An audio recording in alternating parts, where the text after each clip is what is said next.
Mother-in-law 56F deliberately infected my 27F daughter 1F with chickenpox. I'm livid.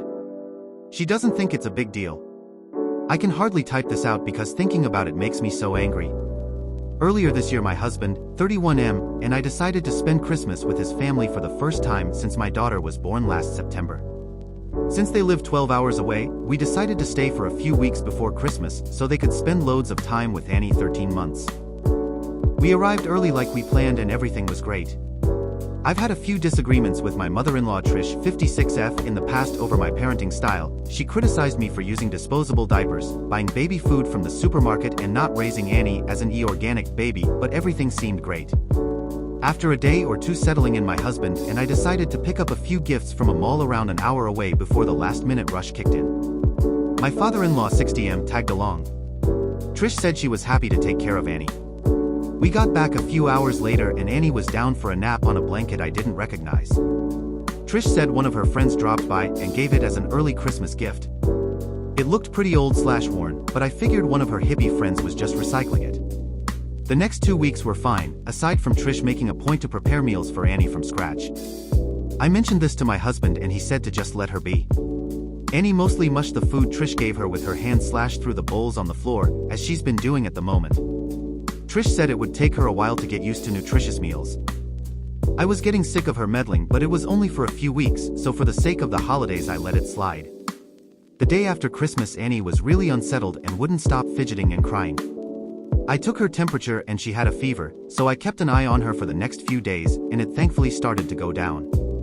This morning, she started to get a rash and blisters on her arms and legs and I freaked out. I was packing a bag to drive to see a doctor when Trish asked where I was going. I told her Annie had a rash and I was taking her to see a doctor. She got a weird smug smile on her face and told me there was nothing to worry about. When I asked her what she was talking about, she said without even looking at Annie that what she had was just chickenpox. I asked her how she could possibly know that and she casually admitted one of her friend's grandkids had chickenpox a few weeks ago, so she asked them to wipe a blanket over the child's arms, legs and face and bring it to her house. At this point I couldn't believe what I was hearing, so I asked if that blanket was the gift Annie was sleeping on. She said it was. I lost my shit. To be honest, I don't really remember what I said because I was up most of the night for 2 days checking on Annie. I just unleashed on Trish asking what the fuck was wrong with her. My husband and father-in-law came to try to calm things down and Trish dug in her heels and said chickenpox was the best and most natural thing for Annie to build up her immunity. I already have a vaccination schedule in place with my pediatrician and she was booked in to get immunized for chickenpox at 18 months. We drove to see the doctor and he confirmed she had it. He said I'll have to cut Annie's nails short and might have to tape socks on her hands while she sleeps because kids so young can scratch until they bleed and that will leave scars. On the drive back my husband started making excuses for Trish, that she was only doing what she thought was best. I couldn't believe he was defending her and we fought most of the way home until I told him to stop talking to me. Annie's been scratching like crazy and I just had to tape socks over her hands. Trish tried to talk to me when we got back and I told her to get out of my sight. We were meant to stay until Wednesday, but I just finished packing up our stuff so we can leave first thing in the morning. I'm so angry I can't even think. Whenever I hear Trish moving around in the kitchen my heart starts beating faster and I feel like going out there and grabbing her by the hair. I don't ever want to see her again or let my daughter see her again. What can I say to make her and my husband realize the enormity of what she's done? I don't think I can speak coherently to their faces until Annie gets better. TLDR, mother-in-law deliberately infected my daughter with chickenpox. I'm so angry I feel like physically harming her. I need advice on what to say to make her realize what she's done.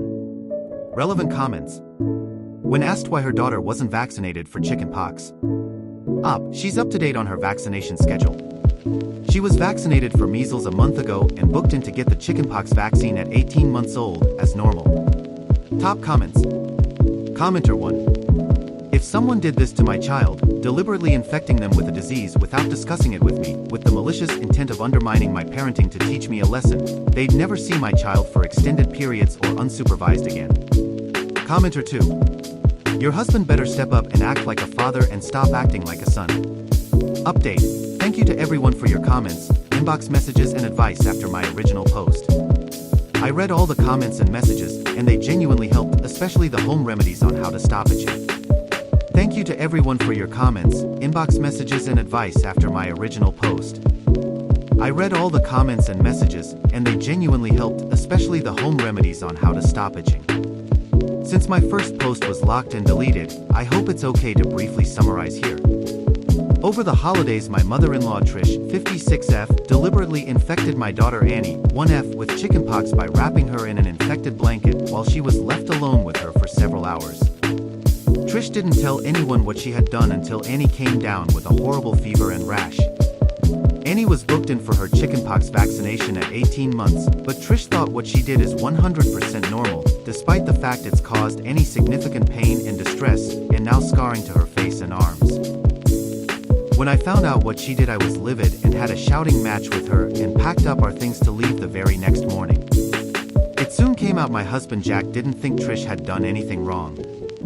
On to the update. I didn't think it would be possible, but things got worse. I got up first thing the next morning and started packing our stuff into the car. Once I opened it up, I kept the keys in my pocket since I was going in and out. Usually we use Jack's set and leave mine in my bag. While I was packing, he sat in the kitchen with Trish and my father-in-law 60M and chatted and had coffee like nothing was wrong. Annie was mercifully still asleep, so I just gently belted her in and closed her door when Jack came out and asked if I had everything. I said we were good to go as soon as he was. He said okay and calmly took out his key set and centrally locked the car, locking Annie in. I asked him what the hell he was doing and he said we wouldn't be leaving until I apologized to Trish. I think I was stunned into silence because he then took the chance to rehash what he said the previous day, that Trish thought she was doing what was best, that chickenpox doesn't kill you, and that I was making a bigger deal out of this than I needed to and making Trish feel bad. Yes, making her feel bad. All the comments from my last post were swirling around in my head, and I told him he needs to stop being a son and start being a father. He screwed up his face and said he would always be Trish's son, and that was the point, that nobody should speak to his mother the way I had the day before, and I needed to apologize to clear the air. I felt like I had entered some kind of weird twilight zone where I had accidentally married a 9-year-old instead of an adult man, so I just asked him to open the car so we could leave. He repeatedly refused, then walked back inside and said he would see me in there when I was acting more reasonable. You can probably guess what happened next. I'd left my bag on the passenger seat, so he probably assumed my keys were in there. Nope. I waited 30 seconds, then just hopped into the car and drove away. My phone blew up with a million calls from him, Trish, and my father-in-law. Eventually my mom and dad and my sister Jess, who I'm super close with, called as well. I'd briefly texted Jess about what was happening the day before, but she was stunned to get the full blow-by-blow.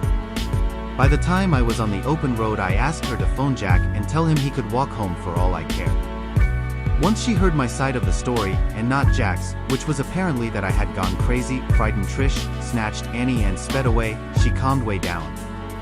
Mom, Dad and Jess offered to start driving and meet me halfway so I could switch with one of them and wouldn't have to drive the full 12 hours by myself in one day. I was so grateful to see them. I pretty much broke down in a truck stop parking lot while I blubbered that I loved them. They all took turns driving while I had a rest. It was super reassuring to talk it over and hear that Trish and Jack are the unreasonable ones. Once we got back, I stayed at my parents' overnight and they said I could stay as long as I needed. The next few days were fairly tense. I was up most of the night making sure Annie didn't scratch, which she did anyway, somehow, and it seemed like she just cried and cried and cried until she was exhausted. She has 5 scars on her face and a few others on her arms from scratching. I know appearances shouldn't matter, but I'm so angry her skin is marked for life now over some stupid bullshit. This whole thing is just something I never expected to happen. I answered one of Jack's calls only to have him start a rant that he didn't recognize this person I had become, so I hung up on him. He was due to come back for the start of the work year, which I wasn't looking forward to, but I figured we could make it work as long as Trish was 12 hours away. Then at like 11 p.m. one night I got a very short and formal text from father-in-law via Jack's phone, saying Trish had come down with shingles and was in the emergency room, that Jack was staying there to care for her, and that he would work from their house remotely once the year started back up. Jack's been there for the past few weeks tending to Mama's every whim. I'm sure she's put on an Oscar-worthy performance of having one foot in the grave, and according to Google it should be any day now that her painful, crusty pustules go gently into that sweet night. A few weeks ago I was honestly so tired and overwhelmed and in disbelief that I didn't know what to do. Now I'm back at home with people who actually care about me. I think I'm starting to realize how lucky I am to see the weird relationship with his mommy this early on. The fact that he cares more about Trish than his own daughter speaks volumes. When he eventually comes back, I think we'll have to have a serious talk about our future together. TLDR, mother-in-law infects my 1-year-old with chickenpox on purpose. Husband supports his mommy. He tries to force me to apologize to her by locking our daughter in the car, but I peace out with a spare set of keys. Husband has barely spoken to me in the weeks since. Mother-in-law came down with shingles, so he's staying with her to nurse her back to health. I don't think any amount of TLC can do the same for our relationship now I've seen the real him. Phew. Top comments. Commenter 1. He locked your daughter in the car, holy shit. And assumed you wouldn't be able to get her out. I mean, that was why he locked her in, to threaten you. Holy shit. Good on you for dipping out of there after that. Whatever happens with your marriage moving forward, you seem to have your parenting priorities straight. Good luck, and I hope Annie feels better soon. Commenter 2. Yeah, this? He locked a sick baby in the car. Kudos to OP for handling that with a cool head, because I would have lost my shit. Commenter 3. That is fucking terrifying behavior out of him. That poor baby is going to grow up with that as a father. Commenter 4. You only get shingles if you've had chickenpox, the new vaccine prevents it. Rather ironic. I'd get divorce papers served before Mummy Dearest decides your daughter should become a breatharian or join Scientology.